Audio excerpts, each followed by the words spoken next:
स्वागत है आपका अपना channel R K. Watson official study में। दोस्तों आज हम लोग इस वीडियो में अम्ल क्या होते हैं, अम्ल के गुण क्या होते हैं तथा किस पदार्थ में कौन से अम्ल पाए जाते हैं इसको देखेंगे।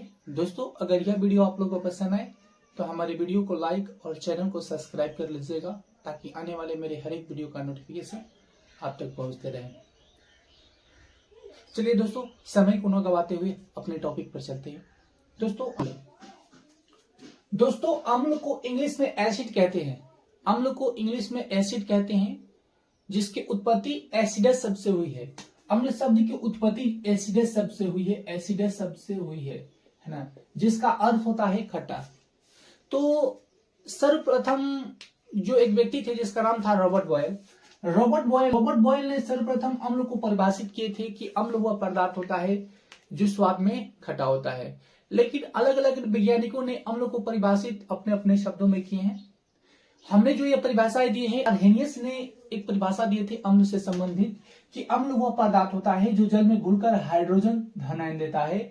जैसे हाइड्रोक्लोरिक अम्ल का जो सूत्र होता है वो होता है HCl, सल्फ्यूरिक अम्ल का जो अणुसूत्र होता है वो होता है H2SO4, नाइट्रिक अम्ल का सूत्र जो होता है SNO3 होता है। इस तरह विभिन्न प्रकार के अम्ल होते हैं, एसेटिक अम्ल, फार्मिक अम्ल, मेथनोइक अम्ल, मौलिक अम्ल, विभिन्न प्रकार के अम्ल होते हैं।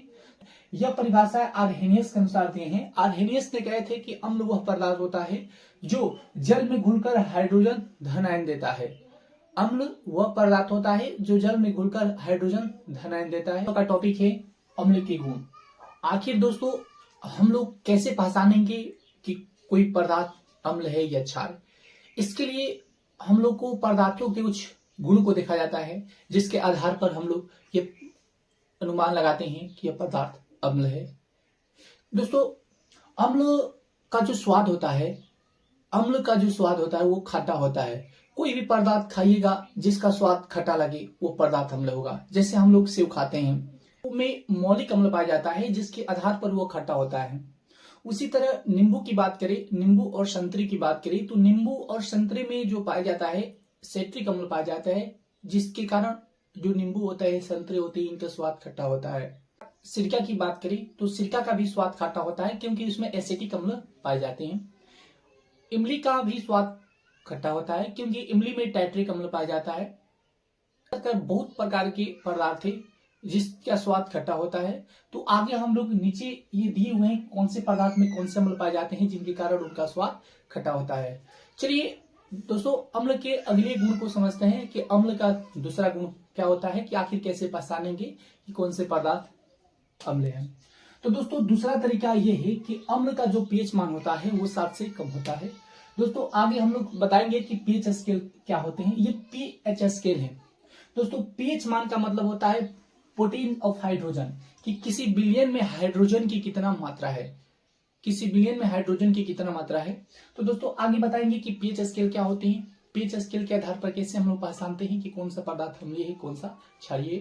तो दोस्तों अगर पीएच स्केल में किसी पदार्थ के जलीय विलयन का मान 7 से कम आ रहा हो तो वो पदार्थ अम्लीय होता है, तथा जब 7 से अधिक होता है तो वो क्षारीय होता है। जो तीसरा गुण होता है वो यह होता है कि अम्ल जो होते हैं नीले लिटमस पत्र को लाल कर देते हैं। अम्ल जो होते हैं नीले लिटमस पत्र को लाल कर देते हैं। दोस्तों आपको समझने योग्य बात है कि आखिर ये लिटमस पत्र क्या होता है।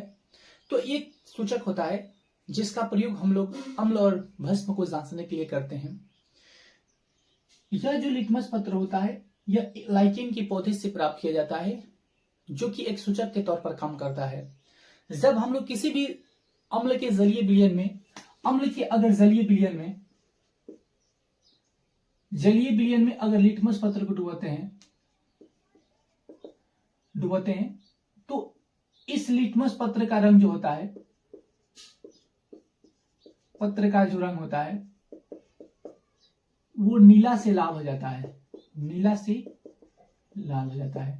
दोस्तों यह जो लिटमस पत्र होता है याद रखिएगा, ये एग्जाम में बहुत बार क्वेश्चन पूछा हुआ है कि लिटमस पत्र किस पौधे से प्राप्त किया जाता है, तो लाइकेन के पौधे से प्राप्त किया जाता है। अम्ल नीले लिटमस पत्र को लाल कर देता है। जब भी हम लोग अम्ल के जलीय विलयन में लिटमस पत्र को डुबोते हैं तो नीले लिटमस पत्र का रंग बदलकर नीला से लाल हो जाता है। याद रखिए दोस्तों। अम्ल का जो अगला गुण है वो कुछ इस प्रकार है कि अम्ल का जलीय विलयन विद्युत का चालन करता है। दोस्तों, अम्ल का जो जलीय विलयन होता है वो विद्युत के सुचालक होते हैं, क्योंकि अम्ल जो होता है जलीय विलयन में घुलकर हाइड्रोजन आयन देते हैं। यही जो हाइड्रोजन आयन होते हैं वो विद्युत का चालन करते हैं। दोस्तों, अभी तक हम लोग जितने भी अम्ल के गुण पढ़े हैं ये सब अम्ल का भौतिक गुण है, ये सब अम्ल के भौतिक गुण है। अब यहां से हम लोग अम्ल के रासायनिक गुण को देखेंगे कि अम्ल के रासायनिक गुण क्या होते हैं। आखिर अम्ल किसी पदार्थ से अभिक्रिया करते हैं तो क्या होता है।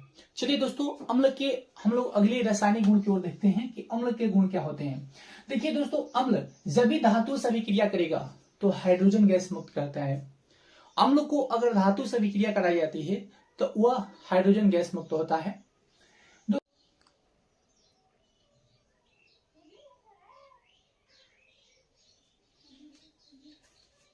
चलिए अम्ल के अगले गुण को देखते हैं।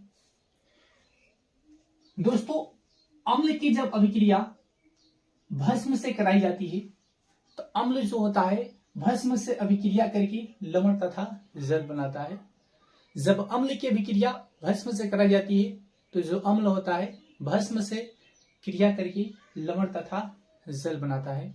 इसी प्रकार दोस्तों, अगर अम्ल की बात करें तो अम्ल को अगर धातु कार्बोनेट से अभिक्रिया करता है तो याद रखिएगा वह धातु कार्बोनेट से क्रिया करके लवण, जल तथा कार्बन डाइऑक्साइड गैस बनाता है। याद रखिएगा दोस्तों, जब अम्ल धातु से अभिक्रिया करेगा तो हाइड्रोजन गैस मुक्त करेगा। अगर जब अम्ल भस्म से अभिक्रिया करेगा तो लवण तथा जल बनाएगा।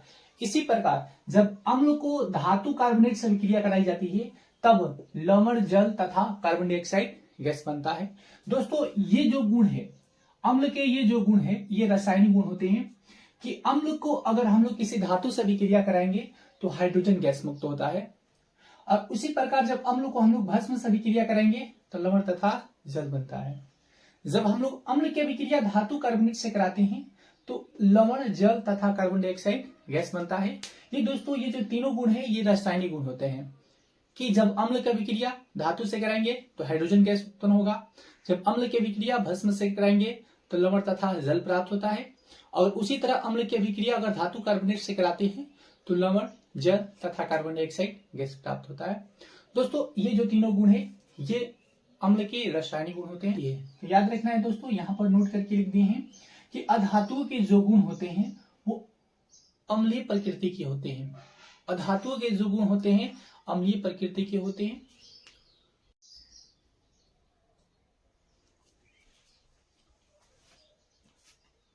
उम्मीद करता हूं दोस्तों कि आप लोग अम्ल के गुण समझ गए होंगे।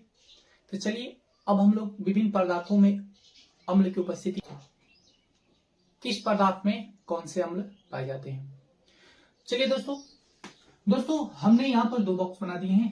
पहले बॉक्स में लिखे हैं पदार्थ, कौन से पदार्थ होते हैं, और दूसरे में लिखे हैं कि उसमें उपस्थित अम्ल। दोस्तों, जैसे पहले बॉक्स की पहले जो वर्ग बनाए गए हैं इसमें लिखे हुए हैं कि टमाटर।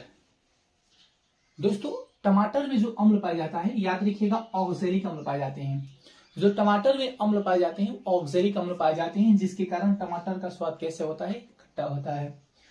उसी प्रकार दोस्तों सेव जो होता है, सेव में मौलिक अम्ल पाया जाता है, और दूध या दही होता है या कहीं मानव का जो पसीना होता है उसमें भी दोस्तों लैक्टिक अम्ल ही पाया जाता है। और इमली में टैट्रिक अम्ल पाए जाते हैं, जिसके कारण इसका स्वाद खट्टा होता है। चाय में भी याद रखिए, चाय में दोस्तों टैनिक अम्ल पाया जाता है, चाय में टैनिक अम्ल पाया जाता है। और विटामिन सी में एस्कॉर्बिक अम्ल पाया जाता है। अमाशय में हाइड्रोक्लोरिक अम्ल पाया जाता है।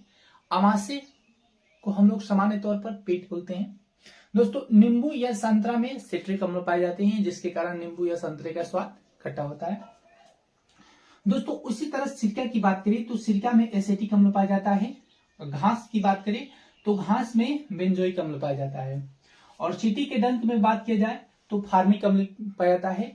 दोस्तों, फार्मिक अम्ल का सामान्य जो नाम है वो मेथेनोइक अम्ल है। मेथेनोइक अम्ल दोस्तों याद रखिएगा, फार्मिक अम्ल का जो सामान्य नाम है मेथनोइक अम्ल होता है। ये बिहार बोर्ड में क्वेश्चन पूछा गया है। बिहार बोर्ड में क्वेश्चन यह पूछा गया है कि फार्मिक अम्ल का सामान्य नाम क्या है, तो याद रखना है दोस्तों, मेथनोइक अम्ल होता है। दोस्तों मक्खन की बात करें तो मक्खन में ब्यूटेरिक अम्ल पाया जाता है, और फिटकिरी की बात करें तो फिटकिरी में नाइट्रिक अम्ल पाया जाता है। उसी तरह दोस्तों पेशाब की बात करें या मूत्र की बात करें तो मूत्र में यूरिक अम्ल पाया जाता है, और प्रोटीन में अमीनो अम्ल पाए जाते हैं। दोस्तों उम्मीद करता हूं कि आप लोगों को यह वीडियो अच्छा लगा होगा। दोस्तों अगर यह वीडियो आप लोगों को अच्छा लगा हो तो मेरी वीडियो को लाइक और चैनल को सब्सक्राइब कर लीजिएगा। धन्यवाद, मिलते हैं अगले वीडियो में।